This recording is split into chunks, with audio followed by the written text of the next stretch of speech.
An unspeakable evil has lain dormant for many years now, appearing only in the fevered nightmares of gamers throughout the world. Its name, Amnesia, the Dark Descent. Released way back in 2010, the original Amnesia ironically became fondly remembered for its perfectly executed psychological horror. Though it was followed up promptly by Amnesia: A Machine for Pigs and the minigame Amnesia Justine, fans have been waiting a very long time for a true sequel. With such a prestigious pedigree, can Amnesia Rebirth be an unholy spawning of a terrible new evil worthy of its fearsome parent? Set 100 years after Dark Descent, Rebirth lets the player take control of Tassie Trianon, a young woman taking a plane trip with her husband Salim. Alas, their plane crashes rather unfortunately into the sweltering deserts of Algeria. When Tassie wakes up, she finds the passengers and crew of the crash plane gone, and must search through dark caves beneath the desert to find Salim. Of course, it wouldn't be an Amnesia game if not for the fact Tassie has a Swiss cheese memory, and she frequently has flashes of deja vu, as if she's journeyed through this daunting desert before. Right from the start, the basic mechanics will be immediately familiar to Amnesia fans. Tassie will find matches lying around the scenery, which will allow her precious light to illuminate the darkness. Spending too long in the gloom will cause Tassie's fear to rise, tendrils of darkness creeping around the corners of her sight. Of course, a lit match quickly dwindles to nothing, so I found myself dashing nervously around, desperately looking for a candle or torch, trying to light them and provide me with a lasting beacon of light. It creates a sense of powerful tension, even while just getting from A to B. Early on, Tassie finds a lantern, which gives her a more sustained and powerful source of light, but it requires oil, which can be just as scarce to find as matches. Handily, Tassie discovers a mysterious artifact with the power to open up rifts in the fabric of space-time. The artifact lights up, and its gears start turning, making nearby pebbles levitate as it detects a rift to open. Stepping through this rift provides access to the next part of the story, or smaller hidden areas where more supplies can be found. When comparing Amnesia Rebirth to Amnesia: The Dark Descent, the biggest difference I noticed was the more funneled and focused nature of my progression through the game. In Dark Descent, I'd find myself very frequently backtracking through different wings of a spooky mansion to find hidden keys and other required items.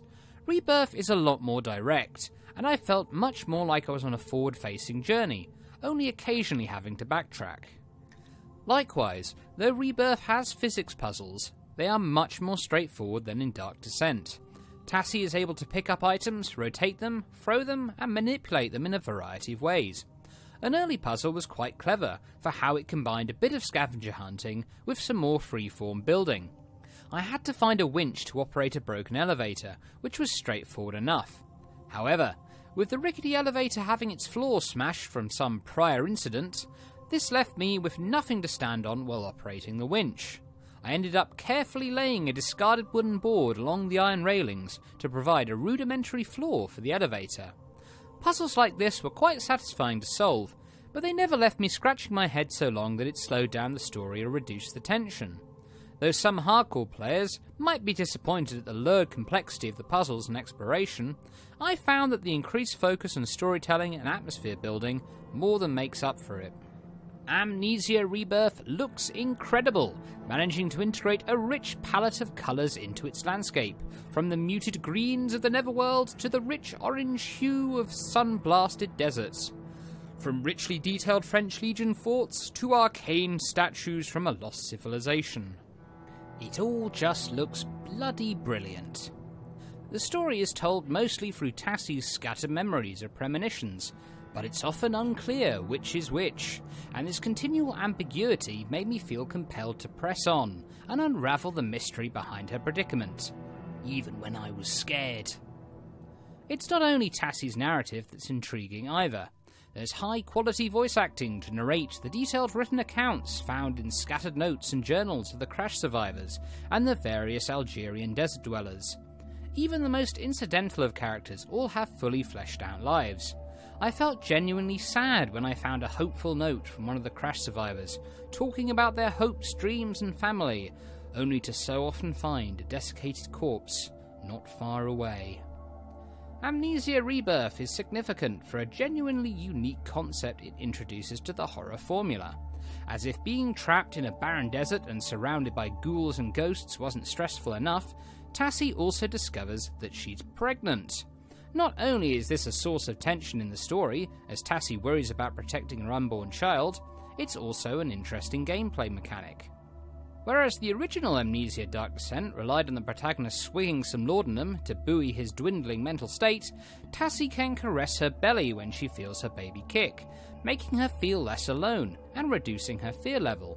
This is a great way of immersing the player into the role of the protagonist, as I found myself worriedly checking on the baby, making sure it was still alive and kicking after each time Tassie took a tumble. I don't think it's terribly likely I'll ever experience pregnancy myself, but it's a testament to Amnesia Rebirth how well it communicates the comforts and anxieties of it in an interactive medium.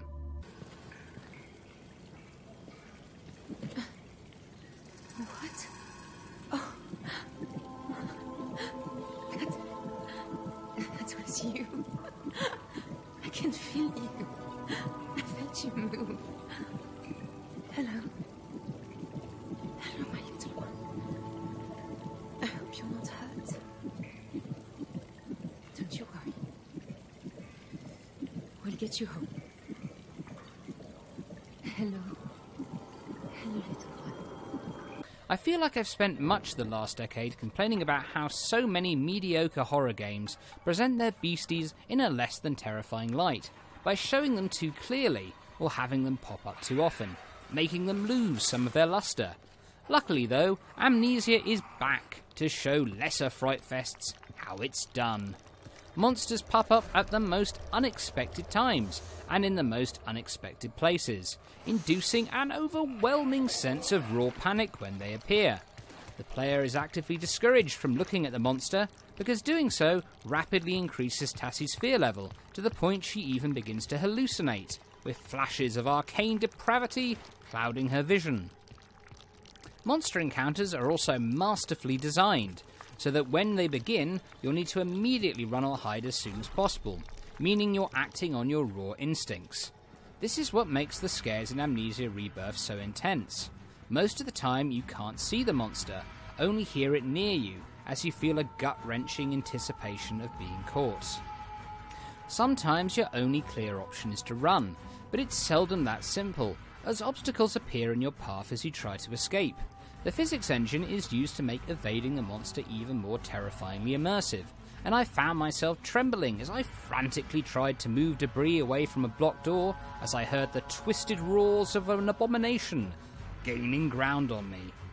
At other times, the area is open enough that hiding becomes the best option. Much like I'd probably do encountering a monster in real life, I just immediately crept to a dark spot behind a large object and cowered.